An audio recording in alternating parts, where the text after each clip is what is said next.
Today we talked about Vishnu and company. Some of the deities kind of related to Vishnu and Vishnu's circle.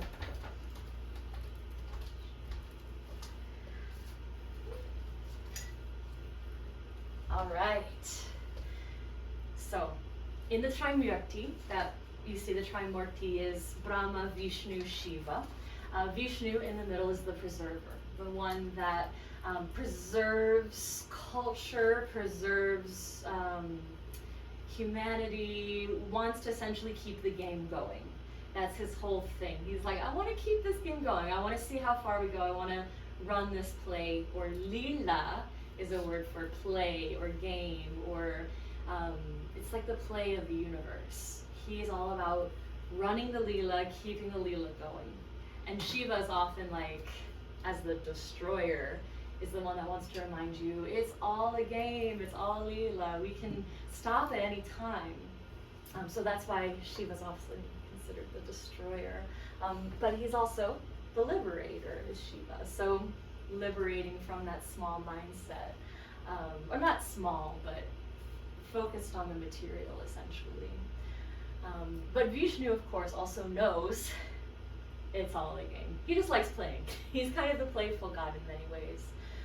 Shiva can play too. They all have many, many different complex identities. Vishnu is also known as the all-pervasive, also called Narayana, it's a lot of A's. Govinda or Hari.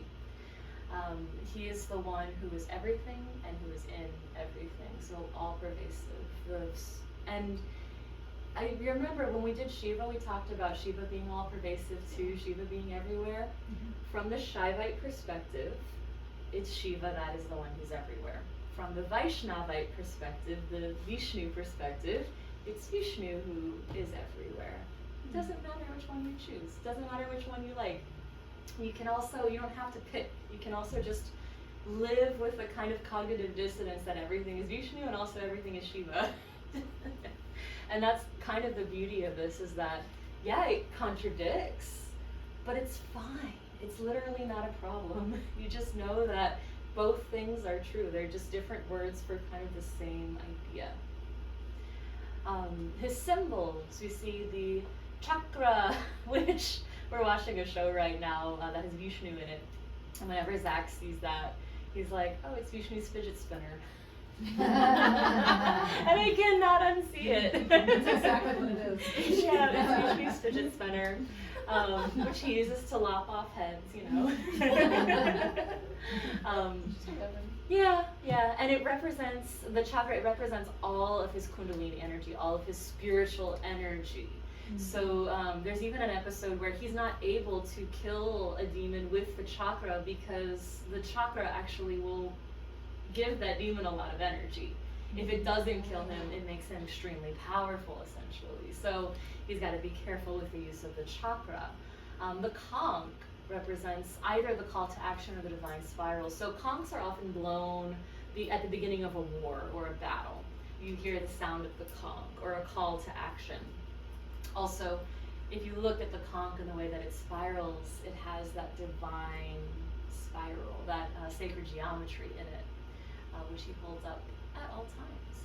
He also has the lotus of transcendent spirituality. Has anyone here read No Mud, No Lotus? Thich Nhat Hanh? It's a really good one. It's very short. His books are great because they're really short and very simple to read.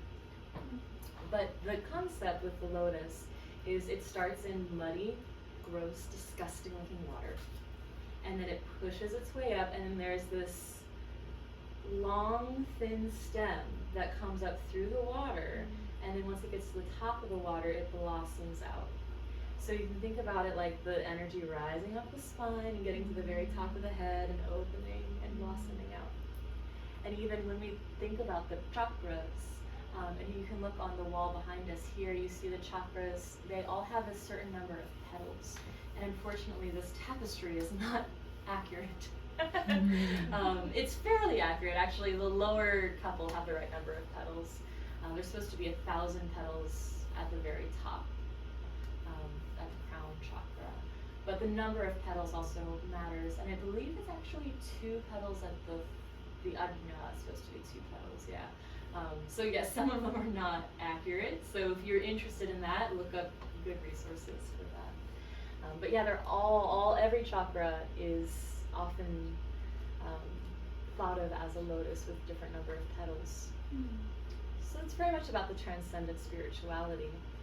And the mace, just representing power, strength, will, that which overcomes. And Vishnu, unlike Shiva, who we talked about before, to Shiva, notice they're dressed very, very differently. Shiva represents the outcast from society. Shiva represents those who don't fit in. The weirdos, the ones that live out in the forest, the hermits, the ascetics, those who no longer see benefit in the material world, essentially. Shiva represents that kind of spirituality. And Vishnu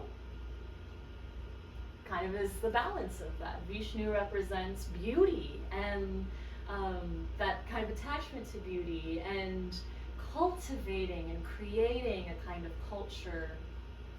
So that's why he's always wearing jewelry and beautiful silks, and he looks very well put together and very clean.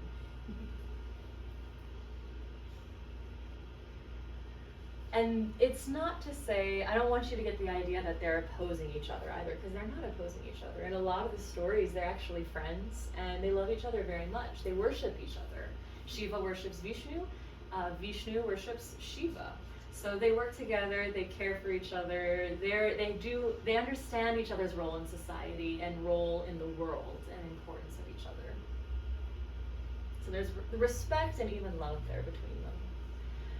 This is Vishnu's consort, or some would say, if you're more on the Shakti end, some would say that Vishnu is the consort of Lakshmi. And when we talked about Shakti, Shakti just means power. It just means power. So yes, Shakti is kind of a goddess, but really there's Adi Shakti, who is the original Shakti, the original power. And she inhabits the many goddesses. Her energy is in the many goddesses. So Lakshmi is the Shakti of Vishnu. She is the energy, she is the power of Vishnu. Just as Parvati is the Shakti of Shiva, and Saraswati is the Shakti of Brahman.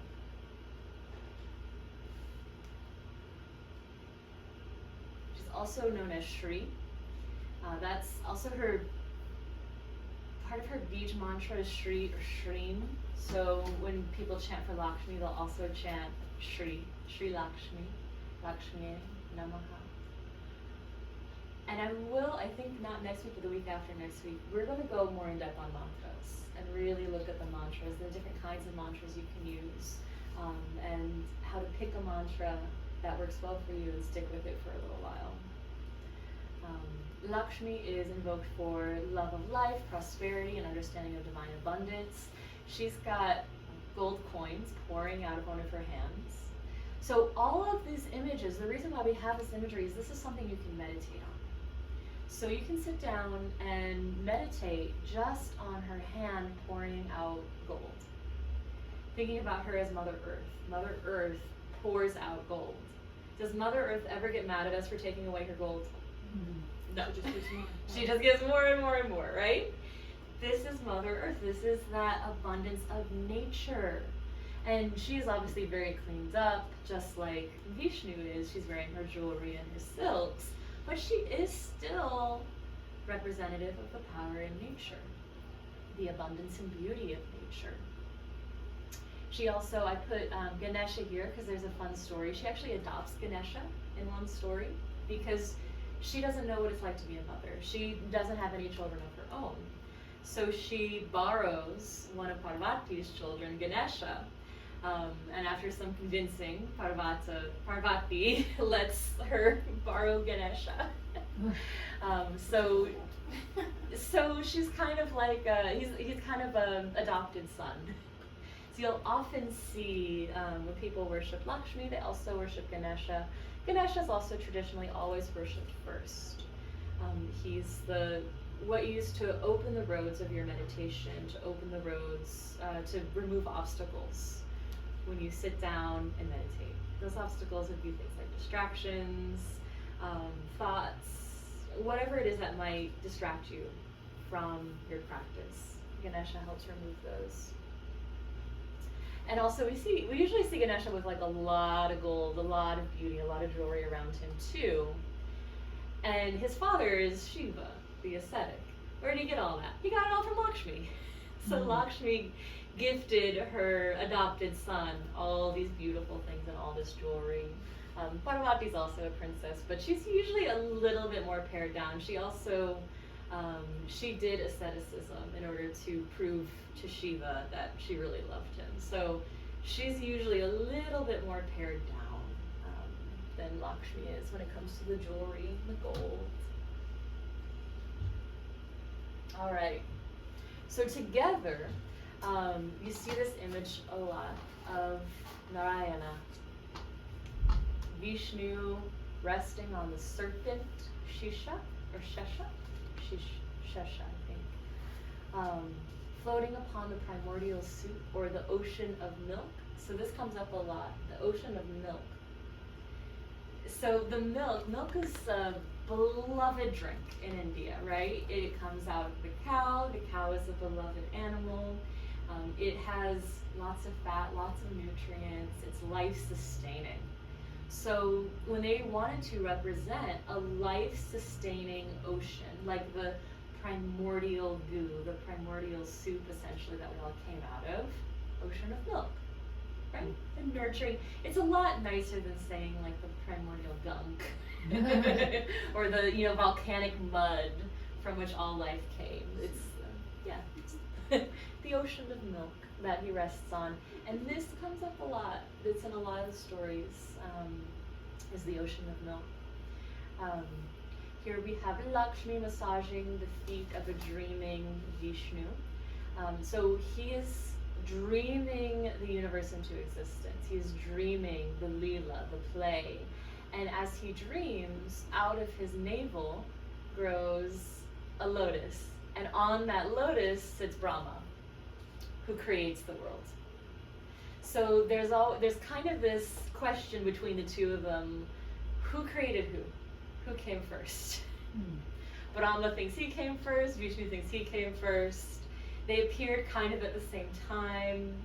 So there's a story in which they're arguing, they're like, no, I came first, no, I came first. And then they're like, let's go to Shiva. Shiva will know. And then Shiva, at this point, is represented as a pillar of flame.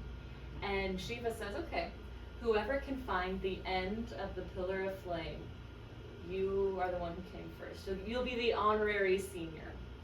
So Brahma goes up and searches the heavens as a swan, and then Vishnu crawls down. I believe he's some sort of badger or gopher or something when he does this. I don't remember what exactly, but he crawls down into the bottom. And Vishnu's going down, down, down, down, down, and suddenly Vishnu realizes, oh, it was Shiva. Shiva was the first one, obviously, because this is an infinite pillar. There's no beginning, no end, so obviously Shiva is first. And then Brahma goes up, up, up, up, up, and Brahma, he has a little trick up his sleeve. When he gets there, he's like, I can't reach the top of this. There's no top.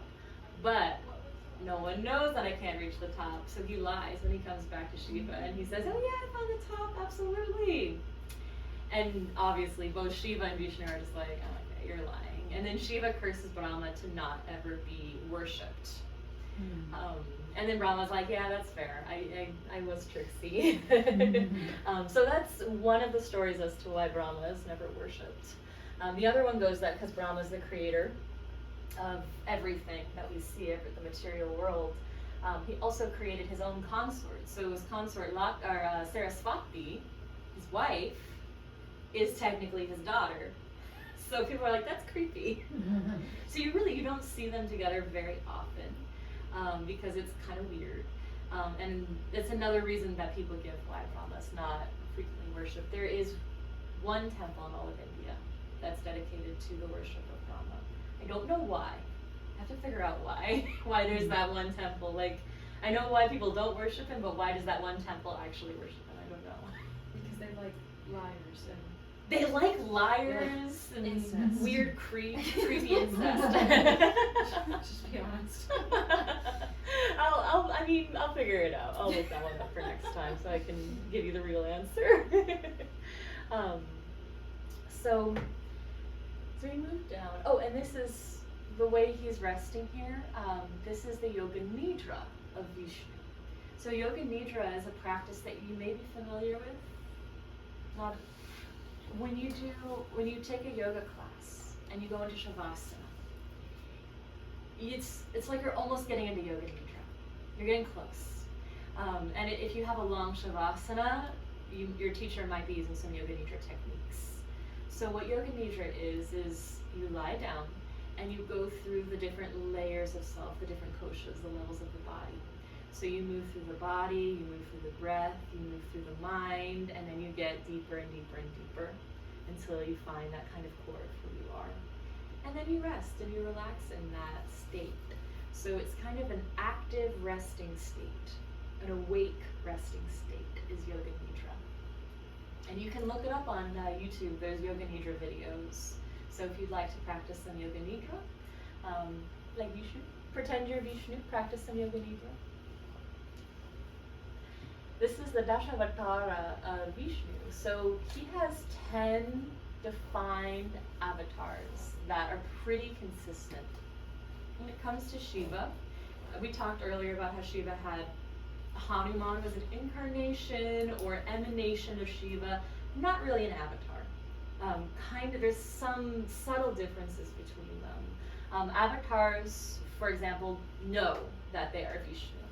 From birth to death, they're aware that they're Vishnu. Whereas in emanation, Hanuman didn't know that he was Shiva. So he had to learn about his power over time. So that's one of the major differences between like an avatar and an emanation or an incarnation. Sakti did not know she was Adi Shakti. She had to learn that she was over time. Parvati started out not knowing, but then grew to know. I'm not sure if she'd be considered an avatar or not, or an incarnation, but yeah, just different words for different things. But yeah, all of these avatars of Vishnu are aware, and they come to Earth to rescue people from some big disaster. So Matsya, the fish, he rescues people from a flood, a great deluge. Very Noah's Ark. It's very much the story of Noah's Ark. So, and it's older than the story of Noah's Ark. So, interesting. Karma, the turtle where the churning of the milk sea that we talked about with Shiva, a couple of you might remember, he became a turtle to support the mountain where they churned the sea with the mountain. So there's all these different stories that go with all these 10. I'm not going to be able to get into all of them, but what I want you to notice is how they evolve from a completely water animal to a water and earth animal to a totally earth animal to an earth animal and a man, so he's lion and man, and then to a small man, a dwarf, a forest man, and then a warrior in a city, and then a king, and then the consultant to the king, and then an enlightened being. And now Kalki has not arrived yet. He's coming still. Some people say that Kalki is AI. I don't like it. I don't like this idea. That doesn't mean it's wrong. But it is a mirror. Yeah. It's an interesting idea. And some people are really invested in it and have some really good proofs for it. I don't want to accept it.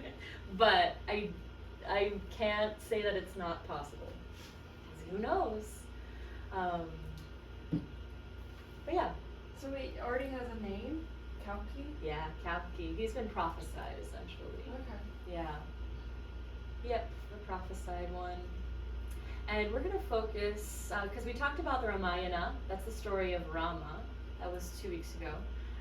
Now we're going to focus on Krishna, because Rama and Krishna are the two most popular ones, because they have longer stories. There are like just 1 or 2 stories of all of these guys, and then when you get Rama and Krishna, their stories are much longer, much more detailed.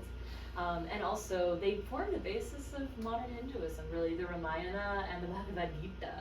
The Bhagavad Gita is the story of Krishna. Actually, the whole Mahabharata has Krishna in it, but that's the main bit that people talk about. So, and then when we get into Buddha, of course, then we're getting into more Buddhism territory, which I think that's really interesting, the way that they were just like, oh yeah, Buddha's ours too, actually. It's all, everything's the same thing. I'm really surprised that they never said that Jesus was an incarnation. Some people might, I don't know, but that's not a common interpretation. So Krishna and Radha. Radha and Krishna. Radha is actually always said first out of respect to her because she's so beloved. This is Radha and this is Krishna.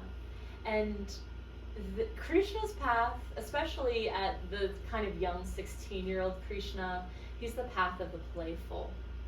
And the baby Krishna. And he always has this peacock with him to represent knowledge, because there's that shape of the eye, but also beauty and love, because obviously peacock feathers are very beautiful. And when you turn them in the light, peacock feathers show the whole rainbow. You notice that? Every color is represented in the peacock feather. So it's the colors of the rainbow, it's diversity, it's beauty and diversity. So as a baby, this is the butter incident with Krishna, and you'll see images of baby Krishna with pots of butter a lot. I don't know if it was one incident or if it's something that happened again and again and again, because he really loved butter. He would steal butter. And all of the village women would get mad because there's this baby stealing your butter, and then they would have this realization, oh, this is God. This is Krishna. It's Krishna that's stealing the butter.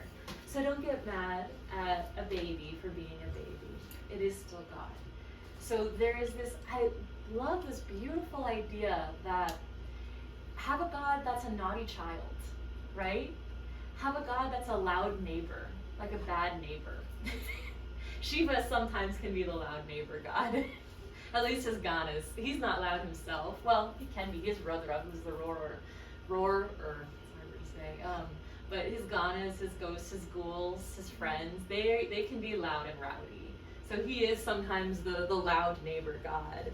And then Krishna is the naughty child God. And as he becomes an adult, he is always talked about as being a flirt and getting drunk and being kind of rowdy and playful and fun and not taking things very seriously, kind of class clown energy. So one of the beautiful things about this diversity of gods and goddesses is that they're flawed, quote unquote. They're perfect, they're not flawed.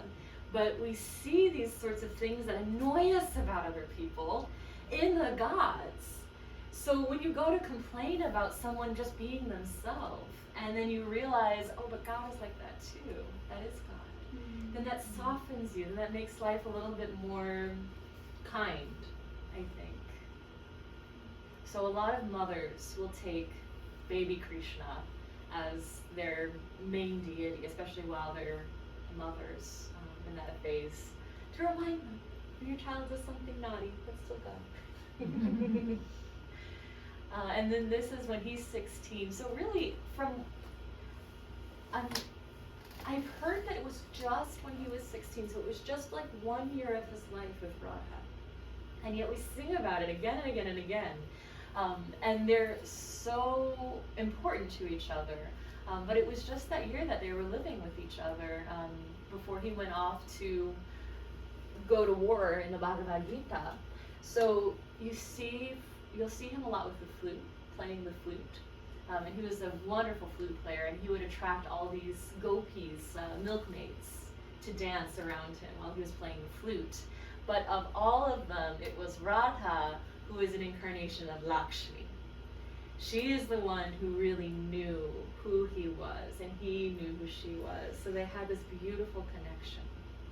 And it was I think at the end of the year when he left his flute with Radha so that she would always have that. He would never play the flute again because the flute he played only for her, only for his Lakshmi. And she is also quoted as saying, I wish I had the quote in here, I didn't have it, but she's quoted as saying, because people would ask like, oh, your Krishna's gone, when is he coming back from war, aren't you worried? And she was like, he's right here, he's always in my heart. Where could he go where I am not? Where could he go where I am not? She was so steeped in unconditional love that her love for Krishna didn't even rely on the condition of him being present. It felt the same. Whether or not he was there, it was exactly the same to her. She loved him that much. That kind of selfless, unconditional love is the kind of love that this story teaches, that Parvati and Shiva teaches. It's far beyond the selfish, lustful, needy kind of love, which is still considered a beautiful and worthy kind of love. There is Kamadev, Kama, and who's here to the Kama Sutra? Anyone? Mm-hmm. Yeah. Love, sex. He is the god of sexy kind of love. So Kama, and Rati is his wife. And there's even an episode where Shiva destroys Kama, destroys lust, destroys that needful love. But then later he chills out and he brings him back to life.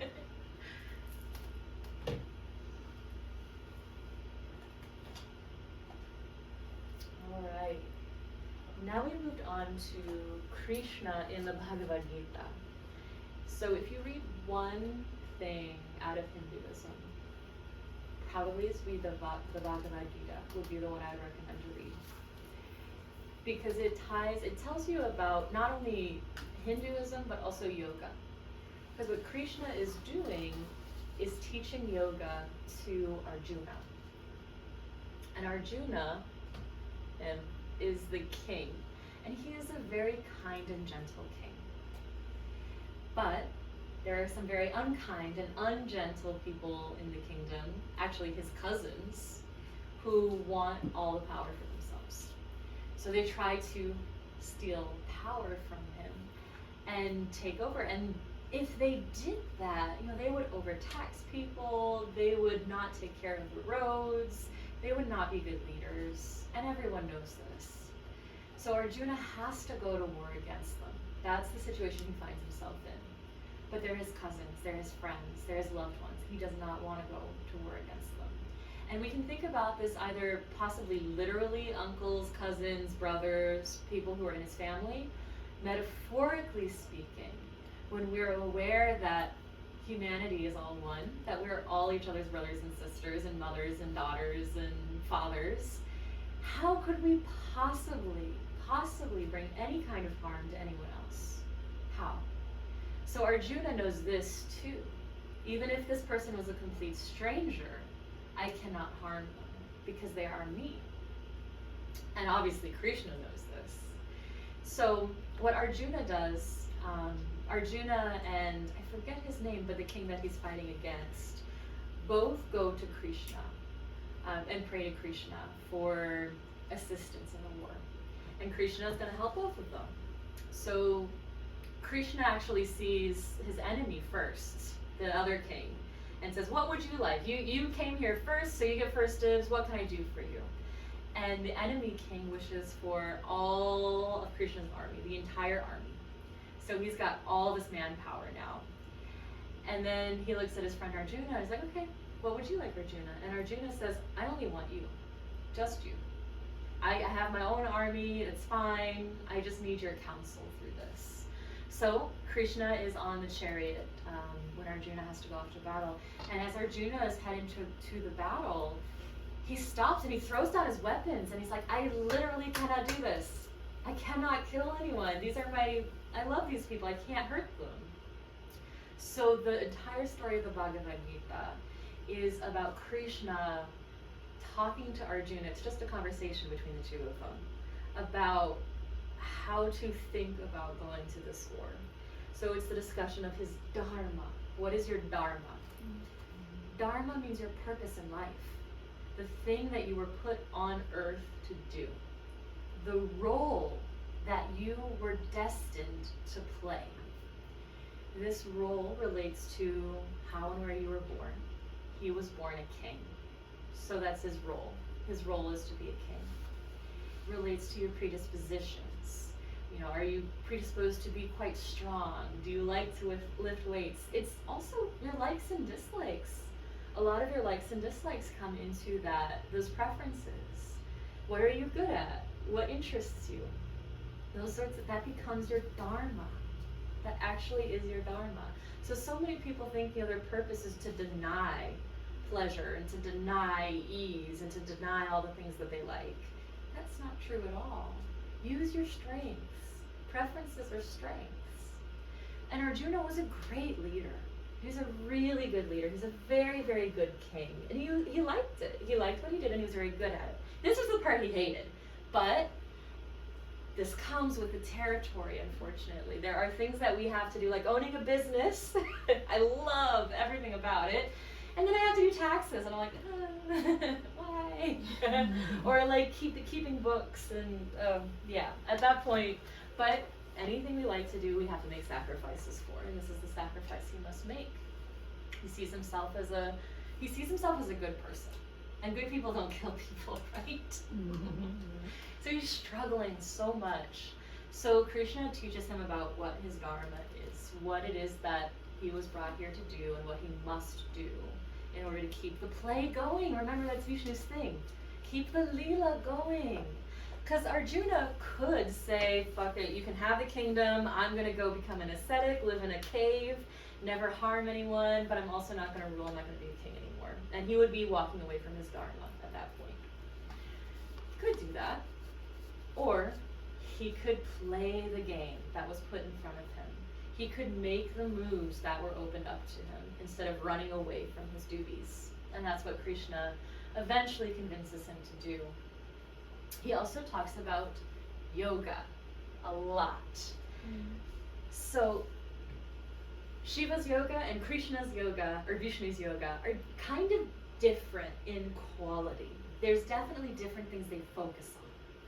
When Shiva talks yoga and tantra, and something like, if you want to hear Shiva talk about yoga, read the Vijnana Bhairava Tantra.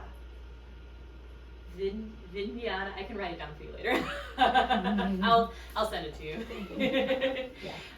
And if you want to check out the Radiant Sutras, it's a version of the Vijnana Bhairava, that one, the Vijnana Bhairava Tantra. It is a mouthful.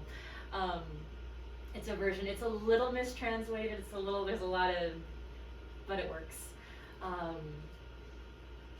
That's Shiva's yoga. And then when you listen to Krishna talk about yoga in the Bhagavad Gita, Shiva's yoga is obviously asceticism based. Although in the Vijnana Bhairava Tantra, there's also a lot of sensation. It's a very tantric, sensual practice. But when he talks about yoga, he talks about karma yoga. So when we are learning about what karma yoga is, the Bhagavad Gita is like #1 resource. What is karma yoga? This is what we go to. Because the way he discusses yoga is equanimity of mind. So know that there's no right, there's no wrong, there's no good, there's no bad. Like this total balance of mind. If you understand that, of course it'd be hard to say, oh, these are bad people, let me kill them, right? But when you see your enemy placed in front of you, someone who wants to hurt people that you're supposed to take care of, and if you think about them as a bad person, and there's anger and there's hatred in your heart, you'll be killing them with anger, you'll be killing them with hatred. If instead you see them as just a natural force, a predator, a fire, a forest fire, you don't feel bad about stopping a forest fire. You don't hate the forest fire. You're not angry at the forest fire, but you still stop it. You still find ways to put it out if you need to, so it doesn't start to hit the houses. Some fires, okay, but you do protect houses and you do fight the fire, right? This is how Krishna is teaching Arjuna to think about the situation. Think about it as protection. Think about it as love. You can even think about it as, if you know that this evil person is going to harm this innocent person, you can think about it lovingly saying to this evil person, hey, I don't want you to have the bad outcomes and have that on your soul, that you harmed a totally innocent person. So I'm going to take you down, I'm going to kill you, and then when you reincarnate, you're not going to have so many bad things to work out. You're not going to have so much change to make, right? Mm-hmm. So some people think about it as actually helping someone. If someone, and it's, you really can logic your way into anything. So you have to be so careful with your logic. But that is one way that it can be thought about. Mm-hmm. I am very anti-violence. I can't be violent. I struggle with the Bhagavad Gita, but I'm also not a king. None of us are kings. None of us are in this position. None of us are in a position where killing would ever be necessary. So think about that too. Think about what your dharma is. My dharma does not include killing people, thank God, but his did. So this is the extreme, how to practice karma yoga. So we have to talk about what karma is. What does karma actually mean? There's a lot of misconceptions. So would anyone like to offer a definition of karma? Who doesn't really know what karma is? Not you, probably not you. What would be the definition of karma that is familiar to the world? That if somebody does something bad to you, it'll come back to them. Right, exactly. Yeah, it's reciprocity, right? It's like, yeah. And that is a very common idea of what karma is. And it's part of it. It's not totally not true. It's like a surface level understanding of what karma is. Because if you really think about it, there are people who do bad stuff all the time, and it never seems to come back, right? Mm-hmm. It never seems to actually make their lives worse. And sometimes it even seems to make their lives better. So we definitely have this little, and then people will say, oh, that's because, they'll reincarnate, and the next reincarnation they'll have a terrible, terrible life. Well, maybe. Or, from a deeper level, there's really no bad or good. It's really not about bad or good. It's not about right or wrong with karma. What it comes down to is desire. Desire, and then those actions that spiral in order to reach those desires. And they spiral, and they spiral, and spiral, and spiral. So I could be talking to someone and ask them, what do you want? What do you want in life? And they say, I want to be a doctor. And then I ask, well, why do you want to be a doctor? And there'll be two paths. They'll either say, I want a lot of money, or they'll say, I want to help people. And maybe they're even lying to themselves about the truth. But say we go with, well, I want to help people. Why do you want to help people? Well, I want to make people happy. Why do you want to make people happy? Because when they're happy, I'm happy. Oh, you want to be happy. Got it.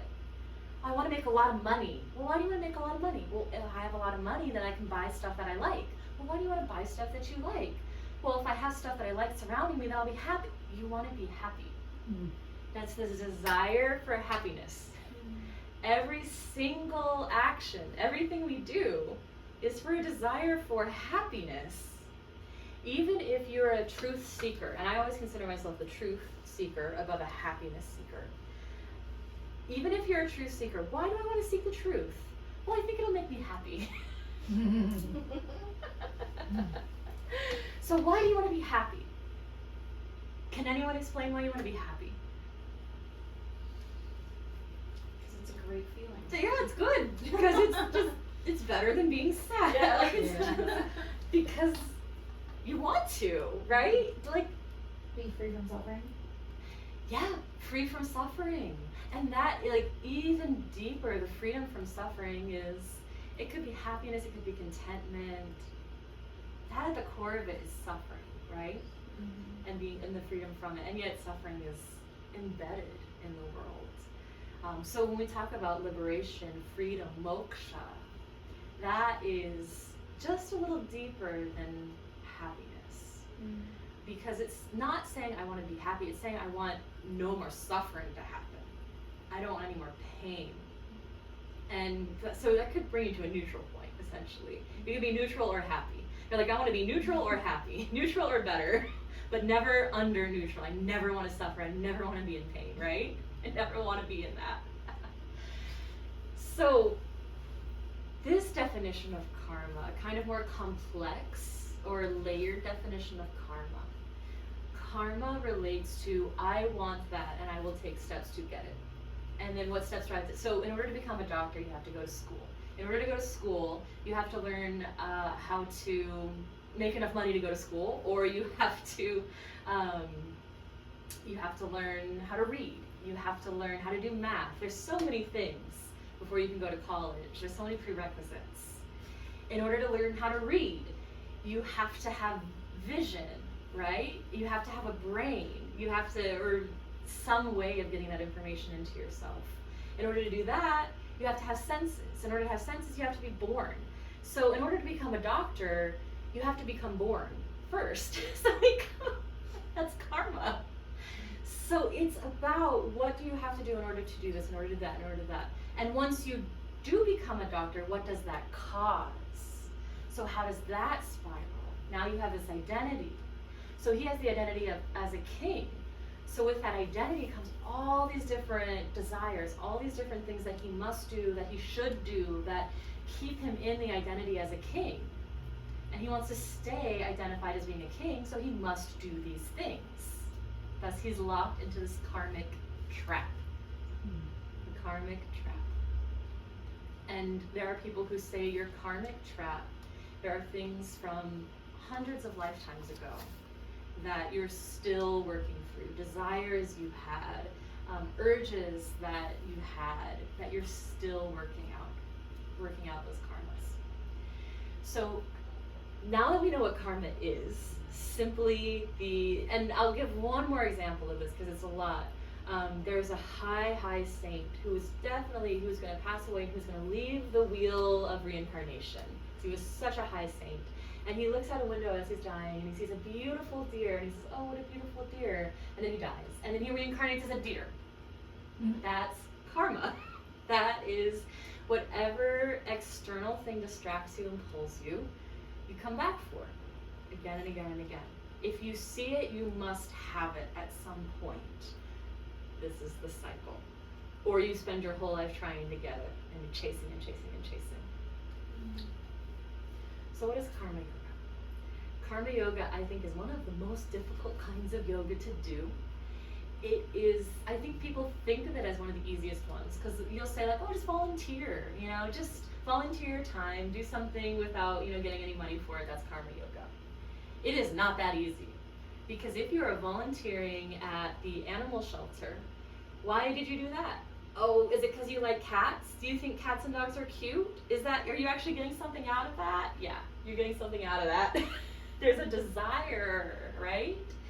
If you're volunteering at like a homeless shelter, are you getting that gold star for yourself? Like feeling, oh, I'm such a good person, look at me. Or are you getting, meeting other people and getting a community? Not to say that these are bad things. I'm not saying you shouldn't volunteer if you're volunteering because you like cats. Please volunteer still. Also working. Are you working just to get a paycheck? You sometimes you need a paycheck. It's fine, but it's not karma yoga. If you want to do karma yoga, go get a job at McDonald's that you don't need and do it every day and then tell them not to pay you. That would be karma yoga. It's something that needs to be done. It's there to do. And you do it without any reward, without any thought of the outcome, without any fruit at all. You just do it because it's there to be done.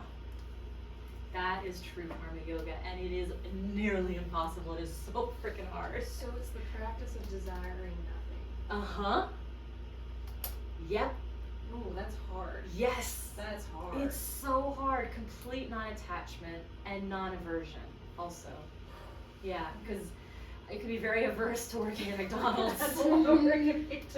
If you could maintain your equilibrium, maintain your yogic steadiness and peace while working at McDonald's without getting paid, with coworkers that you do not get on with well. Without the connection piece of it, yeah. Mm-hmm. Without food. Yeah, they don't even pay you in food. Yeah, don't even eat the food. Yeah, It's delicious. that is. That would be karma yoga, really. Wow. Yeah, so it's so hard. But it's a practice, you know. It's an easy thing to practice. It's a difficult thing to master. Because karma yoga can be practiced at any point, for any reason. And in fact, even if you are getting paid to do something, in the moment, if you're not thinking about the outcome, if you're not thinking about the money, you're still doing your karma yoga. So at this point, I'm not thinking about making money off of this class. It's like the farthest thing from my mind, except that now just because we're talking about it. But this class is not a class I teach for the money. I would teach it whether or not I got paid, essentially. The donations are nice because it helps us keep the lights on and, you know, yada yada, but it's not why I do it. I do it for the selfish reason that I'm really excited about this stuff. And I want you all to be too. So this is not my karma yoga. I'm doing a really bad job. Because I'm so excited to talk about this stuff. So I can't even claim this as my karma yoga. My karma yoga will be after this. I'll probably sweep the floor before meditation. And as long as I'm not thinking, oh, I have to sweep this floor so that everyone thinks I'm a nice, neat, clean business owner, and that people come back again and again and again, as long as I'm not thinking that, as long as I'm just sweeping the floor, because the floor is dirty, so I sweep it. That's the why. That's the only why. Because the floor is dirty, I sweep it. That's it. And I could even say, if I wanted to make this into karma yoga, I could say, because you showed up, I teach. That's why. Because you're here, I teach. It's not because I'm super excited about this, though I am.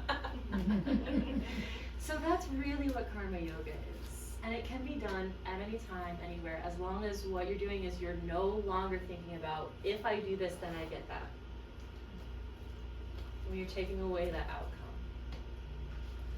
So, we did go a little bit into what karma yoga is, but the Bhagavad Gita talks about it again and again and again. I think if you read it, I think probably one of the most repeated concepts is to disidentify from the fruits of your labor. To do the work and not take the fruit. Thank you, Danny. Thank you so much. See you a week after next. Okay, sounds great. I'll Okay. be there. All right. Maybe I'll see you on a Thursday too. Yes. I'll see you later. This even applies to our meditation. So I think it's often talked about in a Buddhist context, but the idea that if you are meditating to reach enlightenment, you're meditating for the wrong reason. Meditate just to meditate.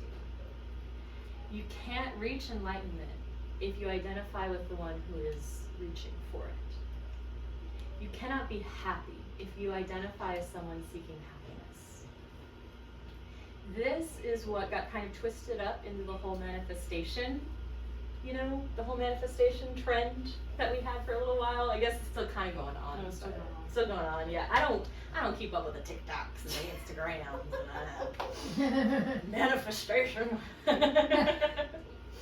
So the idea behind manifestation is that you don't say, I want to have $1 million. You say, I do have $1 million, right? That's where people take it with manifestation.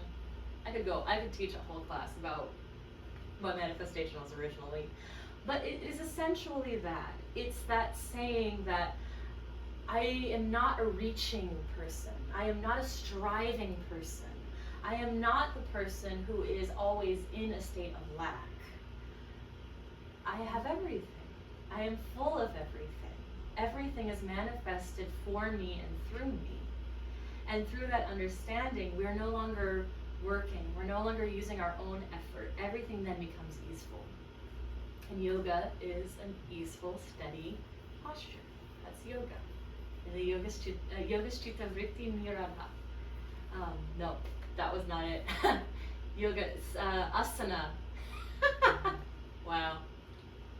Asana is sthira and stukam. Asana, your seat, your posture, is supposed to be steady and easeful. Yogaschita Vritti Nirodha means yoga is not the fluctuations of the mind. It's something totally different. I'm just, don't worry, don't bother.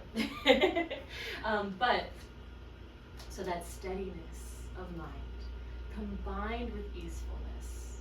So yeah, do what you like. That's why there's so many different paths of yoga. That's why there's so many different deities in yoga. Pick the one you like. This is not about punishing yourself. This is not about someone telling you that you have to do it this way or else.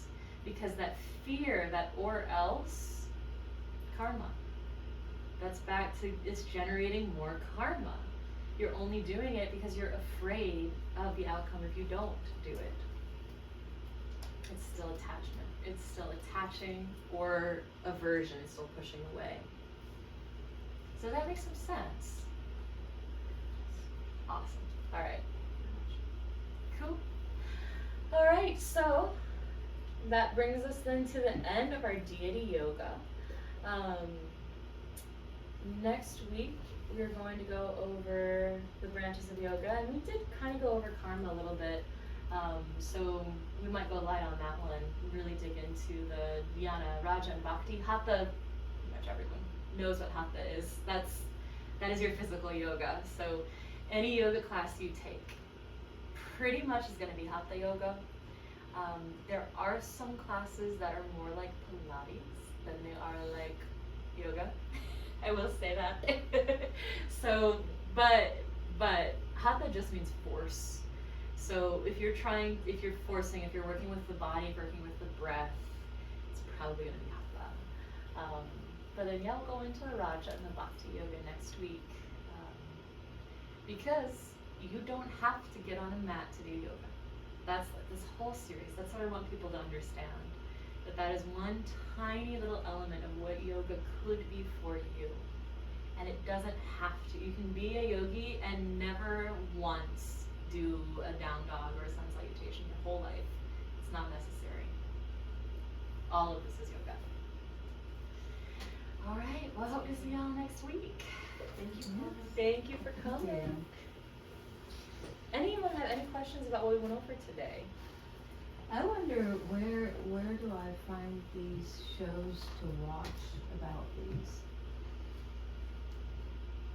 Are they on YouTube? Hulu has a lot of, Hulu partnered with Hotstar. Hotstar is the streaming service in India, which we can't get in America, but Hulu has a lot of Hotstar programming. The biggest issue is that a lot of it is not in English. So I have a contact, if you really are very interested in this, I do have a contact who you can buy like Black American English translations from. Did you get yours already? I did. It was, yeah. He sent it all on Telegram in like individual. It was so sketchy. When I was wiring the money over, the app was just like, "Are you sure this is not a scam?" Like 10 times. It was like, "This looks like a scam," but it was fine. It wasn't a scam. He sent me all the English translations. So yeah. Did you come on Reddit or something?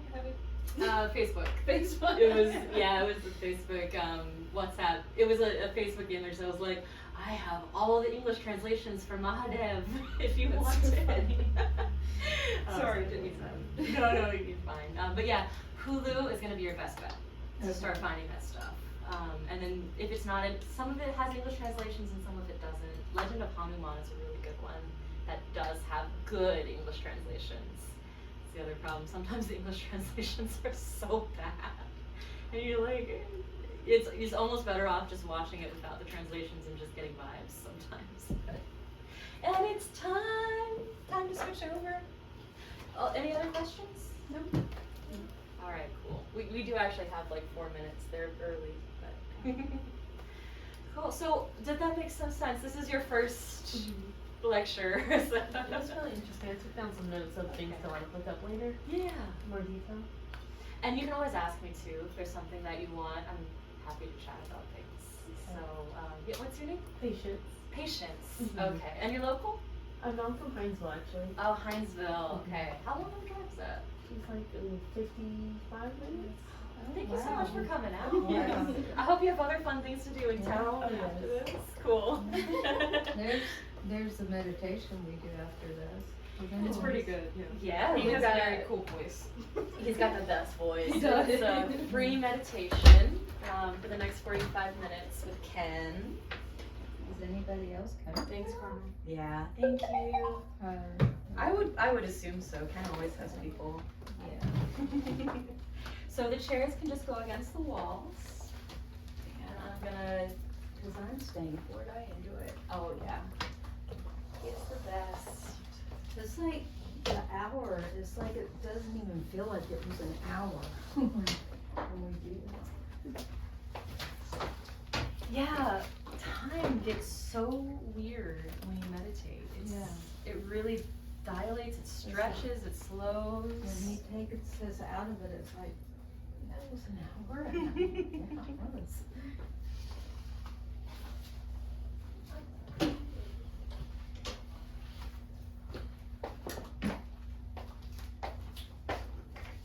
You can leave those down. Oh, A lot of people probably see those for meditation. I can leave them just in case people want to see it.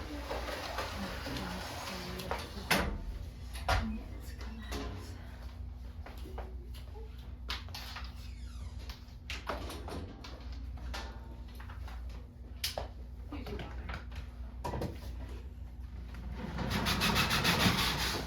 Carmen, Yes. you have a reading. Oh, okay, cool.